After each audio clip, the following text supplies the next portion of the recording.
Supervisi. Supervisi ini berasal dari bahasa Inggris yaitu supervision yang berasal dari dua kata yaitu super dan vision yang memiliki makna melihat dengan sangat teliti suatu pekerjaan. Nah, secara garis besar, orang yang melaksanakan supervisi ini disebut dengan supervisor. Menurut P. Adam dan Frank G. D.K., supervisi adalah suatu program yang berencana untuk memperbaiki pengajaran.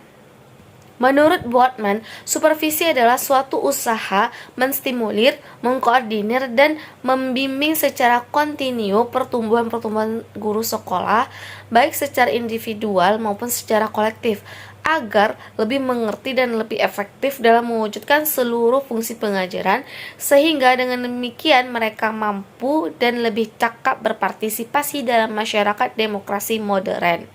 Yang kedua adalah tujuan supervisi, yaitu mengembangkan situasi belajar dan mengajar yang lebih baik. Perbaikan dan perkembangan proses belajar mengajar secara total ini berarti tujuan supervisi tidak hanya untuk memperbaiki mutu mengajar guru, tapi juga membina pertumbuhan profesi guru dalam arti luas, termasuk di dalamnya pengadaan fasilitas-fasilitas, pelayanan kepemimpinan, dan pembinaan human relation yang baik kepada semua pihak yang terkait. Yang ketiga adalah prinsip-prinsip supervisi yang terdiri dari pertama, ilmiah. Nah, di ilmiah ini mencakup unsur-unsur yaitu sistematis.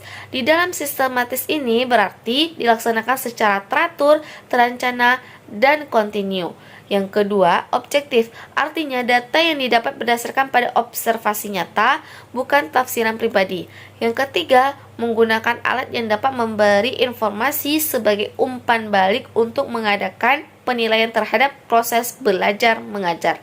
Yang kedua adalah demokratis, yaitu menjunjung tinggi asas musyawarah, memiliki jiwa kekeluargaan yang kuat serta sanggup menerima pendapat orang lain.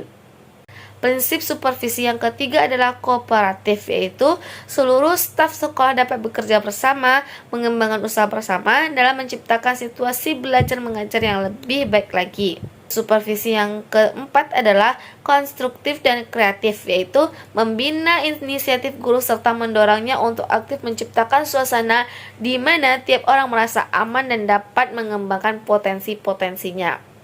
Prinsip supervisi yang kelima adalah praktis, artinya dapat dikerjakan sesuai dengan situasi dan kondisi yang ada.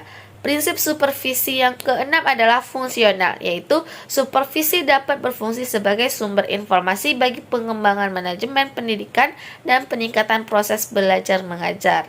Prinsip supervisi yang ketujuh adalah relevansi, yaitu pelaksanaan supervisi seharusnya sesuai dan menunjang pelaksanaan yang berlaku. Yang kelima adalah teknik-teknik supervisi. Teknik-teknik supervisi ini ada dua. Yang pertama, teknik perorangan yang dilakukan oleh supervisor terhadap seorang guru atau karyawan yang apabila dalam menghadapi suatu masalah dan meminta bimbingan.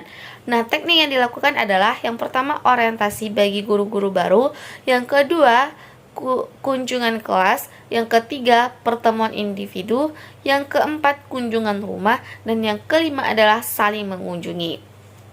Teknik yang kedua adalah teknik kelompok. Dilakukan apabila supervisor menghadapi banyak guru yang mempunyai masalah yang sama.